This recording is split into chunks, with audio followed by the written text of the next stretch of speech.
Mari kita berdoa. Sungguh hidup kami ada oleh anugerah Tuhan. Bahkan Yesus Kristus sudah menebus dosa-dosa kami melalui kematian di atas kayu salib, bangkit mengalahkan maut dan naik ke surga, berikan satu jaminan kehidupan kekal bagi kami yang menaruh iman percaya kepada Yesus Kristus. Hidup kami bukanlah milik kami sendiri, tetapi milik Kristus, di mana kami harus hidup seturut dengan kehendak dan kebenaran Tuhan di dalam hidup kami. Banyak perkara kami hadapi, banyak situasi harus kami lewati, banyak hal yang tidak kami ketahui yang harus kami selesaikan. Tapi sungguh kami mengucap syukur, penyertaan Tuhan selalu ada dalam hidup kami. Bahkan pengetahuan, hikmat Tuhan berikan bagi kami untuk mengerjakan apa yang menjadi bagian kami. Dan Tuhan Yesus akan tuntun langkah hidup kami melalui segala perkara dalam hidup ini. Sebentar kami akan belajar kebenaran firman Tuhan. Roh Kudus tolong kami untuk mengerti firman Tuhan, menyimpannya dalam hati, dan menjadi panduan dalam kehidupan kami setiap hari. Di dalam nama Tuhan Yesus kami berdoa. Amin.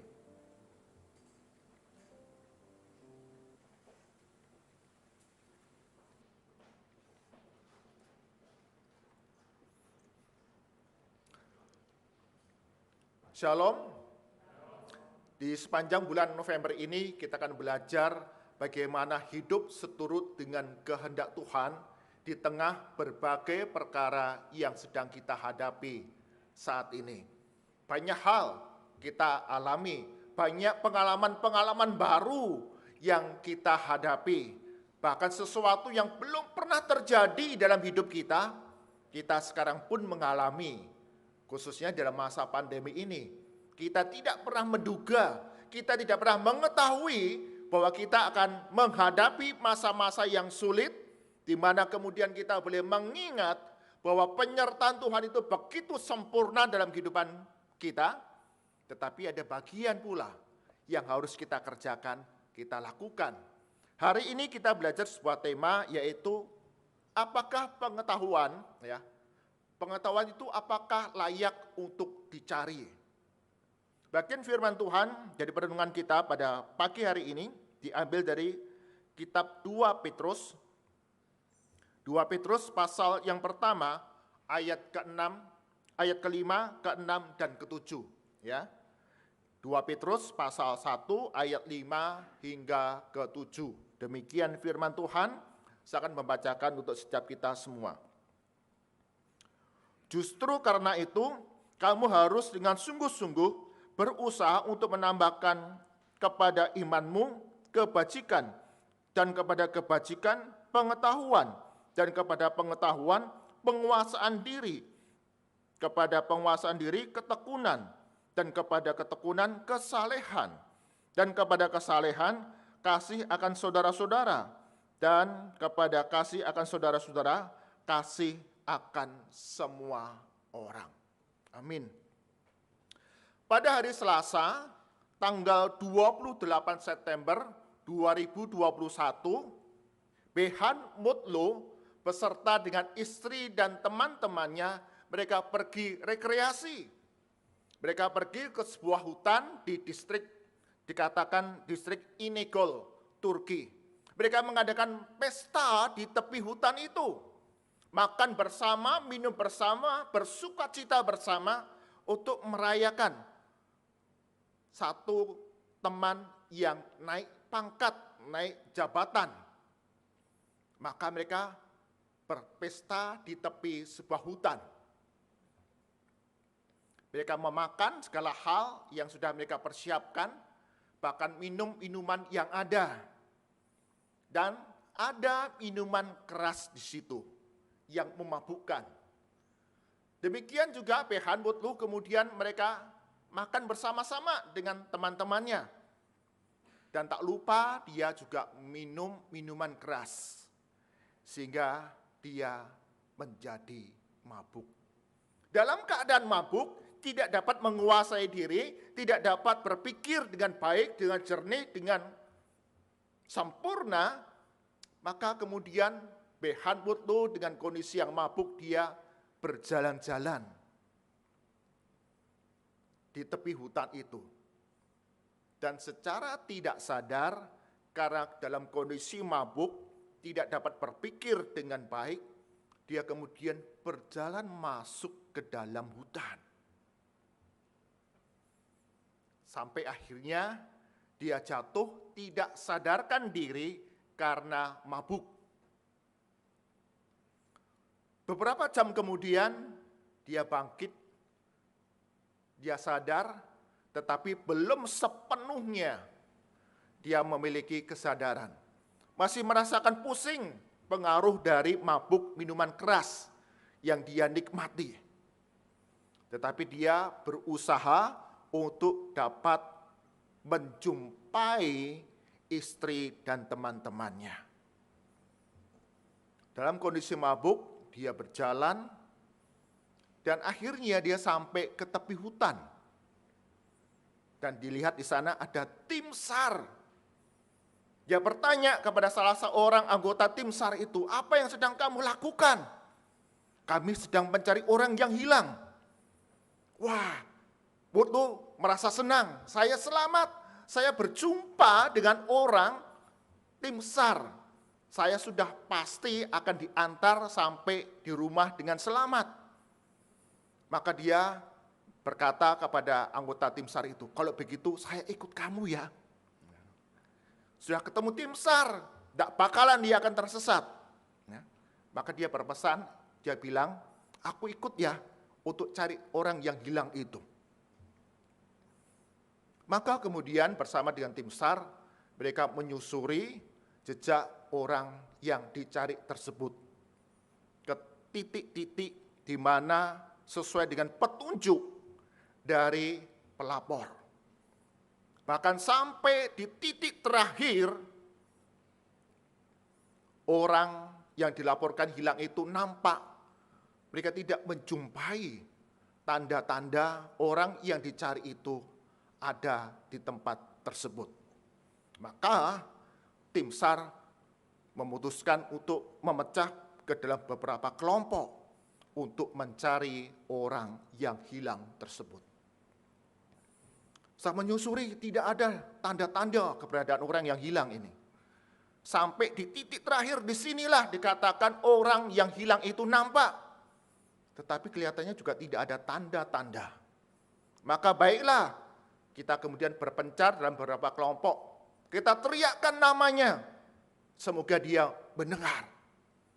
Maka setelah dibagi beberapa kelompok, mereka melangkah masuk ke dalam hutan lebih dalam lagi dan berteriak, Behan Wutlu, Behan Wutlu.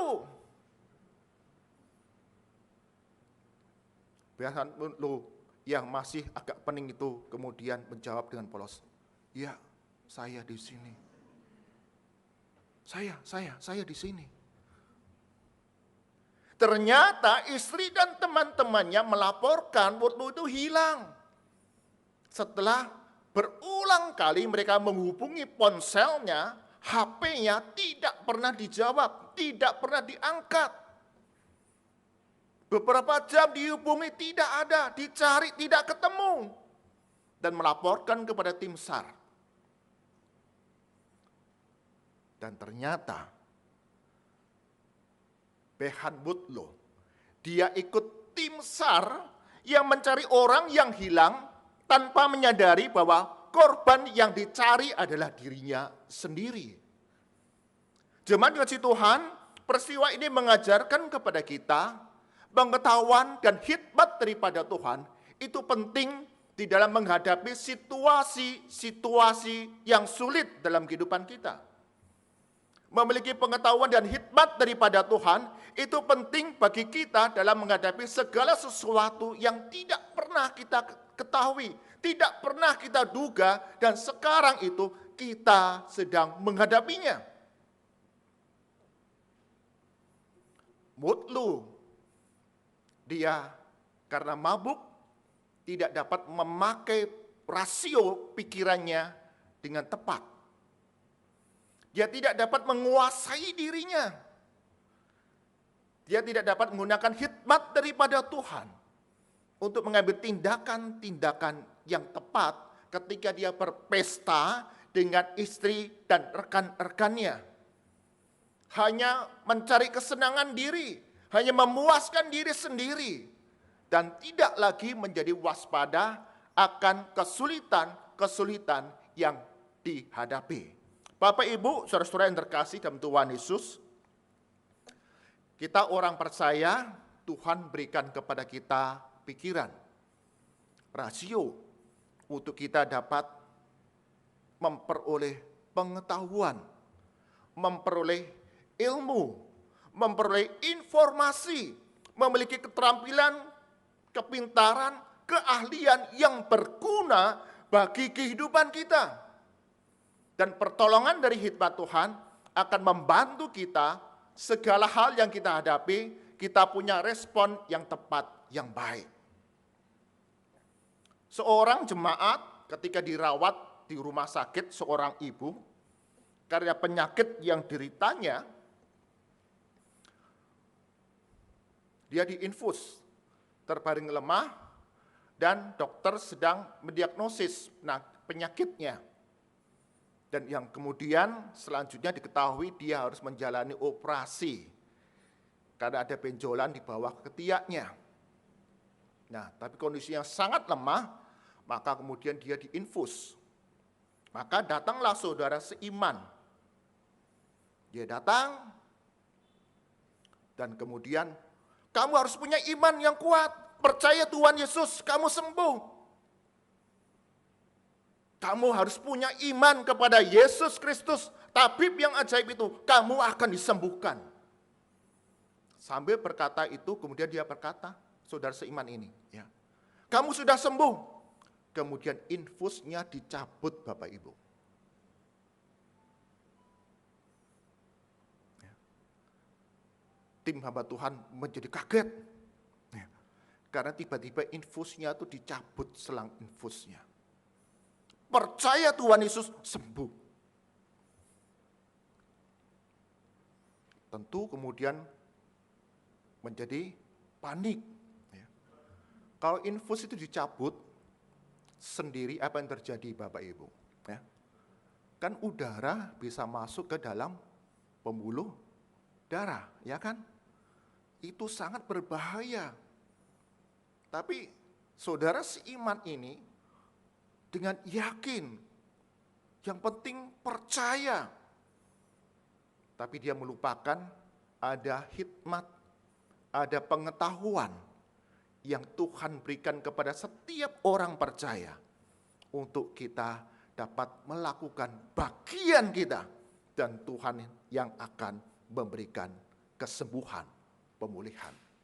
Bagian firman Tuhan yang kita baca, Rasul Petrus berikan nasihat kepada orang-orang percaya, berikan nasihat kepada pengikut-pengikut Kristus pada zaman mula-mula, dan juga kepada setiap kita semua di tempat ini. Petrus tidak bermaksud bahwa setiap orang percaya harus mengembangkan setiap hal secara bergantian, satu persatu sampai sempurna. Jadi Petrus tidak bermaksud supaya kamu punya iman yang kuat, maka kamu harus punya kebajikan terlebih dahulu. Tapi kalau kamu punya kebajikan, kamu harus menambahkan pengetahuan terlebih dahulu. Bergantian. Ya. Tidak. Jadi semua hal yang Petrus sampaikan dalam firman Tuhan yang kita baca, bukan dilakukan secara satu persatu bergantian, salah satu sempurna kemudian berikutnya akan meningkat, tidak demikian. Tetapi Petrus sebaliknya mengajarkan kepada kita semua bahwa iman, kebajikan, pengetahuan, penguasaan diri, ketekunan, kesalehan, kasih akan saudara-saudara, kasih akan semua orang harus dikembangkan bersama-sama. Dilakukan bersama-sama, bersinergi satu dengan yang lain di dalam hikmat hikmat Tuhan untuk kita kemudian dapat menghadapi segala perkara dalam kehidupan kita dengan lebih baik. Sebagian orang Kristen yang tadi saya katakan, wah iman jadi yang utama.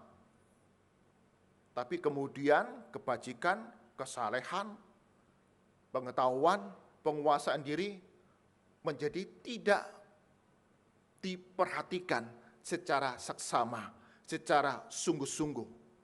Maka Petrus pada masa-masa orang Kristen abad mula-mula, di tengah segala penderitaan, di tengah berbagai tekanan, berbagai kesulitan yang dihadapi, pengalaman-pengalaman yang penuh dengan penderitaan, Petrus ajarkan semua hal itu harus bertumbuh bersama-sama dalam kehidupanmu sebagai murid-murid Kristus. Tuhan berikan kebajikan, kesalehan, pengetahuan, ketekunan, dan iman. Itu harus bertumbuh bersama-sama. Tidak ada yang lebih tinggi, tidak ada yang lebih rendah. Semua itu harus engkau kembangkan bersama-sama dalam kehidupanmu mengikut Yesus Kristus. Kita hari ini belajar dari kehidupan seorang yang bernama Yusuf. Kalau kita perhatikan Bapak Ibu di dalam kitab Kejadian pasal ke-39, Yusuf di rumah Potifar, kita dapat melihat Yusuf itu tahu bahwa Allah itu menyertai kehidupannya. Yusuf tahu bahwa segala hal setiap hari dalam kehidupannya Tuhan Allah itu menyertai kehidupan Yusuf. Yusuf ketika dia hidup sebagai budak di rumah Potifar, dia tahu Tuhan Allah menyertai kehidupanku. Tapi itu tidak membuat Yusuf menjadi malas, tidak membuat Yusuf menjadi abai akan tanggung jawabnya sebagai pengurus di dalam keluarga Potifar. Ayat yang ketiga mengatakan demikian. Kejadian 39 ayat ketiga. Setelah dilihat oleh tuannya bahwa Yusuf disertai Tuhan dan bahwa Tuhan membuat berhasil segala sesuatu yang dikerjakannya, maka Yusuf mendapat kasih tuannya itu. Ini membuktikan, memperlihatkan kepada kita, meski Yusuf tahu Tuhan menyertai dia, tapi Yusuf dengan kesadarannya, dia tahu bahwa kerja keras akan mendatangkan berkat. Kerja keras akan menghasilkan kepercayaan. Kerja keras akan menghasilkan keberhasilan. Dan itulah yang kemudian dikerjakan, dilakukan oleh Yusuf ketika dia hidup sebagai budak di rumah Potifar.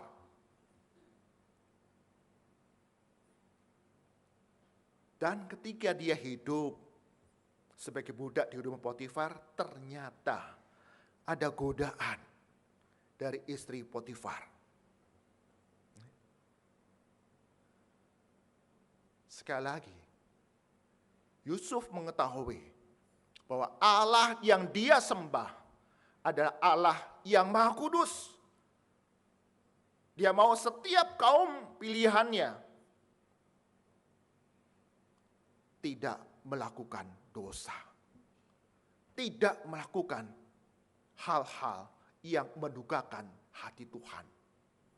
Maka kalau kita kembali mengingat peristiwa Yusuf digoda oleh istri Potifar, ketika tidak ada seorang pun yang tahu,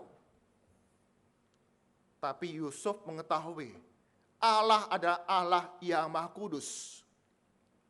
Dan ketika godaan dosa itu datang kepadanya, istri Potifar menggoda dia untuk jatuh di dalam dosa. Kejadian 39 ayat 9b mengatakan demikian. Bagaimanakah mungkin aku melakukan kejahatan yang besar ini dan berbuat dosa terhadap Allah? Ada hikmat daripada Tuhan,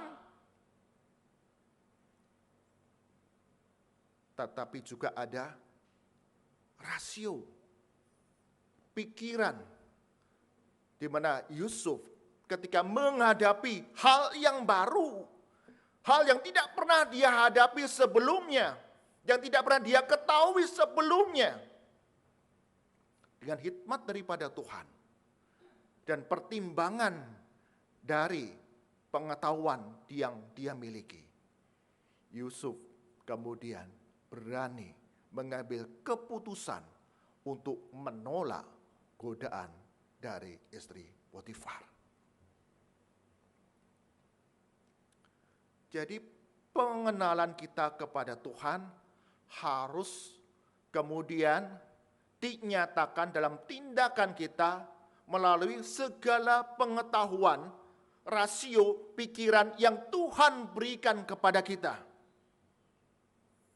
Jadi kita tidak mengandalkan, aku sudah dinubuatkan kok jadi seorang pemimpin. Tidak. Kita melihat Yusuf dalam kehidupannya yang penuh dengan tantangan, tetap punya kesadaran. Ada keputusan yang harus saya ambil, ada bagian yang harus saya kerjakan, seturut dengan hikmat daripada Tuhan. Kita ingat ketika Firaun bermimpi, tidak ada seorang pun yang sanggup mengerti dan menafsirkan mimpinya.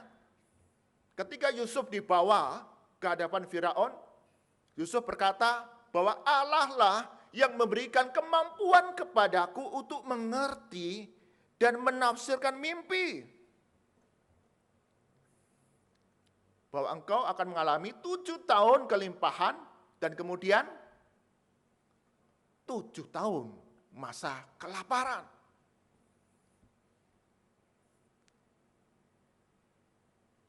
Karena hikmat yang Tuhan berikan kepada Yusuf, maka Firaun mempercayakan kepada Yusuf untuk dapat mengatasi apa yang akan terjadi. Kalau kita perhatikan Bapak Ibu, di dalam Kejadian pasal yang ke-41 ayat ke-48, 49 mengatakan demikian. Maka Yusuf mengumpulkan segala bahan makanan ke-7 tahun kelimpahan yang ada di tanah Mesir, lalu disimpannya di kota-kota. Hasil daerah sekitar tiap-tiap kota disimpan di dalam kota itu. Demikianlah Yusuf menimbun gandum seperti pasir di laut, sangat banyak, sehingga orang berhenti menghitungnya karena memang tidak terhitung.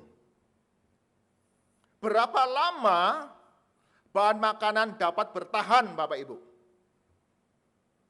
Pada zaman dulu, pada zaman sekarang mungkin ada, tetapi tetap terbatas. Tapi kita bisa pikirkan, 7 tahun menyimpan bahan makanan untuk 7 tahun ke depan. Kalau bukan pengetahuan, bagaimana Yusuf dapat menyimpan bahan makanan, gandum sebegitu banyaknya yang dikatakan tidak terhitung, bisa awet, boleh dikata sampai maksimal 14 tahun. Cuma berdoa tok, Tuhan tolong makanannya, bahannya tetap awet. Begitu? Tidak. Pasti ada pengetahuan. Pasti ada ilmu. Pasti ada satu keahlian, kepandaian yang Tuhan berikan kepada Yusuf untuk mengelola sedemikian banyak bahan makanan itu untuk dapat bertahan menghidupi bukan saja rakyat kerajaan Mesir, tetapi banyak orang dalam dunia pada saat itu. Ini mengajarkan, menyadarkan kita Bapak Ibu, bahwa pengetahuan, ilmu pengetahuan, teknologi itu layak untuk dicari.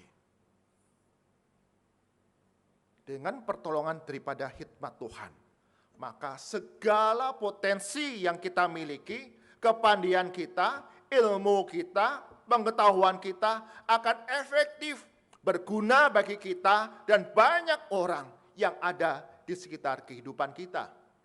Seorang wanita Indonesia bernama Karina Jo. Sebagian di antara kita pernah membaca mungkin atau menonton Karina Citra Dewi Jo. Adalah salah satu orang asal Indonesia, ya, alumni SMA Kristen 1 Penabur Jakarta yang menjadi salah satu tim penemu vaksin AstraZeneca. Selesai SMA kelas 1, dia punya minat, punya ketertarikan tentang bioteknologi. Jadi pengembangan molekul gitu ya. Bioteknologi. Kemudian dia kuliah S1. Selesai kuliah S1, jurusan bioteknologi. Kemudian dia karena tertarik ya, bioteknologi, pengembangan sel-sel molekul, maka kemudian dia magang di sebuah lab di Australia. Ketika dia magang, perusahaan di mana dia memperkerjakan, lihat potensi dari Karina Jo ini, kemudian di sekolah lanjut sampai PhD, S3, dan terus dia terlibat di dalam pengembangan molekul bioteknologi. Sampai ketika masa pandemi COVID-19 ini melanda dunia, Karina Jo kemudian direkrut menjadi satu tim besar dari Universitas Oxford. Bersama dengan ketua Sarah Gilbert dan beberapa tim yang lain, mereka mengembangkan vaksin. Dikatakan mereka bekerja 7 hari dalam 1 minggu, 12 jam dalam 1 hari. Semua itu dikerjakan, dilakukan, mengembangkan semua potensi pengetahuan ilmu yang mereka miliki untuk menemukan vaksin yang berguna untuk menyelamatkan semua manusia. Dan ketika vaksin AstraZeneca itu ditemukan, Sarah Gilbert sebagai ketua tim dan beberapa orang di dalam tim-tim yang ada, mereka memegang hak paten. Salah satunya Karina Jo ini memegang salah satu hak paten. Hak paten itu adalah pengakuan tentang penemuan yang didapatkan berdasarkan keilmuan yang mereka miliki. Sarah Gilbert dan juga Karina Citra Dewi Jo, mereka kemudian menggratiskan hak paten. Mereka tidak mendapatkan royalti, uang, keuntungan selama vaksin itu digunakan pada masa pandemi. Mereka berharap vaksin ini harganya lebih murah dan dapat digunakan lebih banyak orang sehingga mereka boleh diselamatkan dari penyebaran virus COVID-19.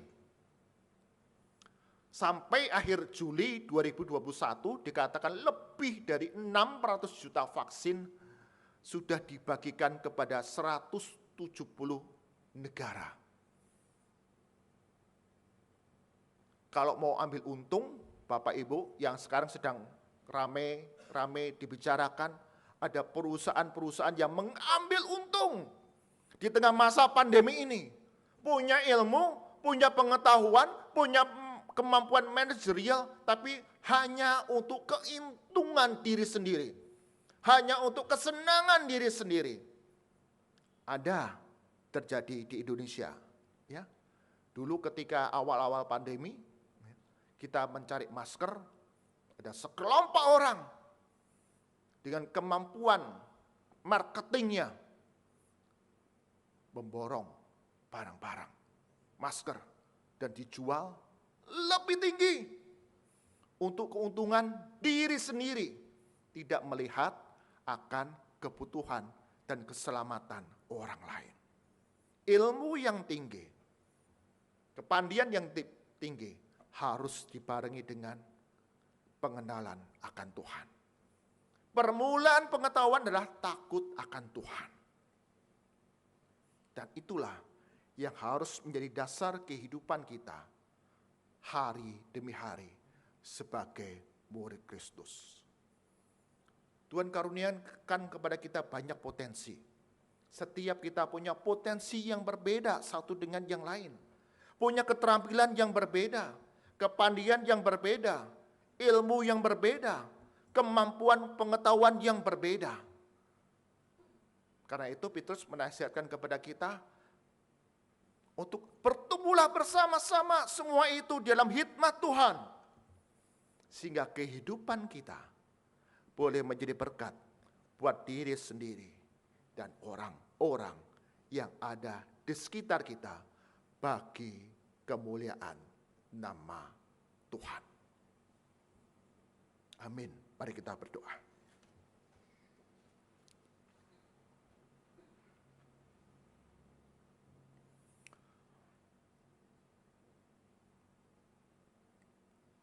Bapa kami yang surga, sungguh kami boleh diingatkan kembali bahwa setiap ilmu, pengetahuan, keterampilan, kepandaian yang kami miliki harus dituntun di dalam hikmat Tuhan, pengetahuan akan Tuhan, takut akan Tuhan, sehingga kami boleh melakukan perbuatan-perbuatan, pekerjaan-pekerjaan yang berguna bagi hidup kami dan juga orang-orang yang ada dalam kehidupan kami.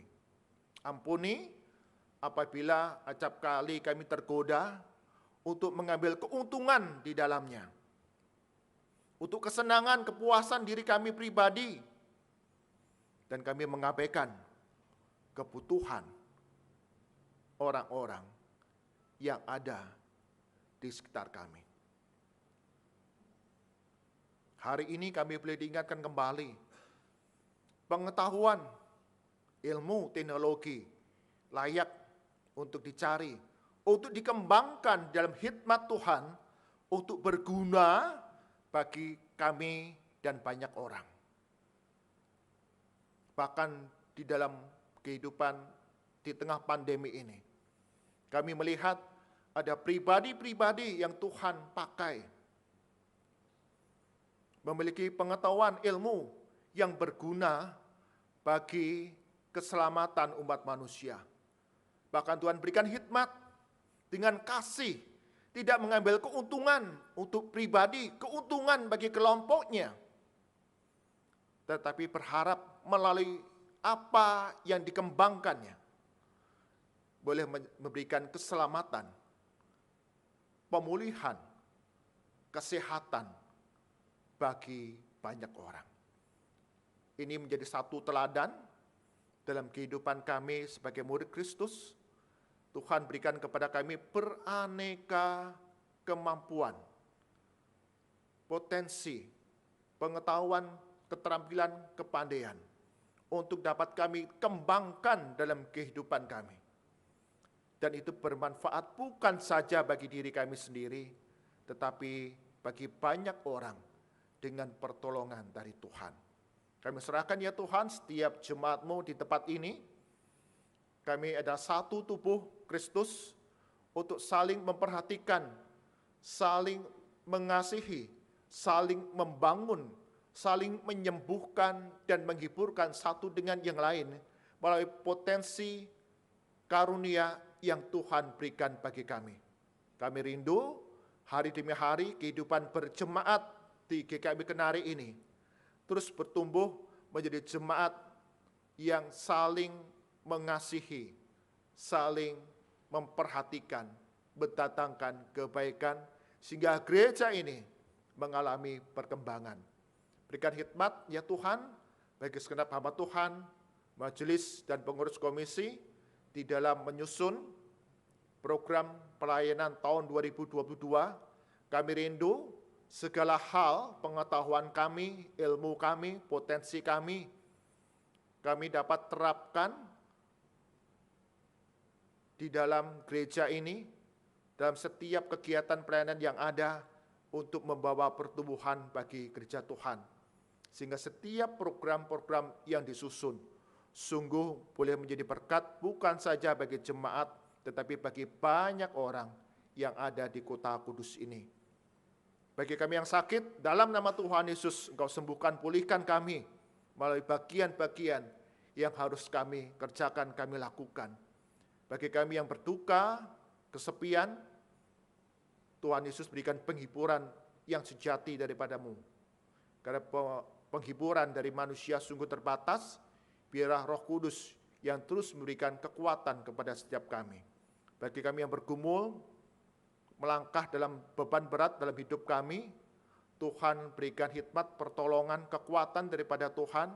Kami mengerjakan apa yang di bagian kami, dan Tuhan Yesus akan memberikan jalan keluar bagi setiap pergumulan, tantangan yang kami hadapi. Kami berdoa ya Tuhan, bagi saudara kami, jemaat di Margorejo, Tuhan juga mengasihi, peliharakan kehidupan mereka hari demi hari, di tengah masa pandemi yang membawa dampak yang begitu luas, tapi sungguh Tuhan akan mencukupkan kebutuhan mereka, keluarga demi keluarga, dengan cara-Mu yang ajaib, melalui segala hal yang Tuhan karyakan, percayakan untuk mereka lakukan di dalam kehidupan di tengah keluarga. Kami berdoa bagi PAUD AKP, Tuhan juga memberikan perlindungan, penjagaan di dalam pembelajaran tatap muka yang dilaksanakan. Semua itu dapat berjalan dengan baik, dijauhkan dari penyebaran virus COVID-19, dan setiap materi pembelajaran dapat diterima, bahkan pembentukan karakter serupa Kristus, pengenalan akan Yesus Kristus terus bertumbuh dalam kehidupan setiap anak-anak yang dididik dalam PAUD AKP ini. Kami berdoa bagi bangsa dan negara kami, Kau berikan hikmat bijaksana bagi Bapak Presiden Joko Widodo beserta kabinet sampai pemerintah ke daerah-daerah di dalam menjalankan pembangunan. Kau berikan hikmat daripada-Mu, sehingga setiap kebijakan-kebijakan yang diambil, proyek-proyek yang sedang dilaksanakan sekarang ini dapat berjalan dengan baik, tepat, selesai pada waktunya, dan akan mendukung pergerakan ekonomi usaha di tengah masyarakat yang mendatangkan kesejahteraan. Kami berdoa bagi setiap kami yang memberikan persembahan sebagai ungkapan syukur kami, semua adalah berasal dari Tuhan, dan kami mengembalikannya bagi kemuliaan nama Tuhan. Kuduskan setiap persembahan ini, dan digunakan untuk mendukung berbagai pelayanan di gereja ini, menjadi berkat bagi setiap jemaat-Mu, dan bagi banyak orang di kota kudus ini. Kami serahkan kehidupan kami hari demi hari, sepanjang hari ini kami rindu didapati membawa kemuliaan bagi nama Tuhan. Kami berdoa di dalam nama Tuhan kami Yesus Kristus yang mengajarkan kami berdoa. Bapa kami yang ada di surga, dikuduskanlah nama-Mu, datanglah kerajaan-Mu, jadilah kehendak-Mu di bumi seperti di surga. Berikanlah kami pada hari ini makanan kami yang secukupnya, dan ampunilah kami akan kesalahan kami, seperti kami juga mengampuni orang yang bersalah kepada kami. Dan janganlah membawa kami ke dalam pencobaan, tetapi lepaskanlah kami daripada yang jahat. Karena Engkau-lah yang punya kerajaan dan kuasa dan kemuliaan sampai selama-lamanya.